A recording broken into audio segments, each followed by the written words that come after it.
ہدایت ہدایت ایک پل میں نہیں ملتی۔ اس بدلاؤ کا آغاز احساس سے ہوتا ہے۔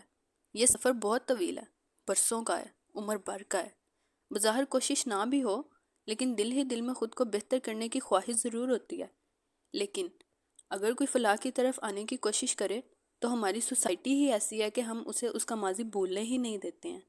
جیسے اب 7 سال کی عمر میں نماز فرض ہو جاتی ہے، تو میرے خیال سے کوئی بھی ایسا نہیں ہوگا کہ جو 7 سال کی عمر سے لے کے اپنی جوانی تک یا اب تک اس کی جتنی بھی عمر ہے اس نے کوئی نماز نہ چھوڑی ہو، اس نے 5 وقت کی نماز ادا کی ہو۔ ایسا کوئی بھی نہیں ہوگا۔ لیکن اگر اللہ کسی کو ہدایت دے دیتا ہے 17، 18، 19 یا 20 کی عمر میں، وہ نماز پڑھنے لگتا ہے، دین کی طرف آنے لگتا ہے، اللہ سے اپنے گناہوں کی معافی مانگ لیتا ہے اور اللہ اسے معاف بھی کر دیتے ہیں، لیکن یہ ہمارا معاشرہ یہ اس انسان کو جینے ہی نہیں دیتا ہے۔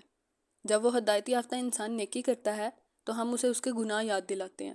اسی طرح اگر کوئی گناہ کرے تو اسے منافق یا کافر بولتے ہیں۔ یہ سمجھنے کو کوئی تیار ہی نہیں ہے کہ ہمیں نظر آنے والی تصویر وہ نہیں ہے جو ہمیں نظر آ رہی ہے۔ ارے ایک بار اپنے گریبان میں تو جھانک کر دیکھ لو کہ تم خود کیا ہو۔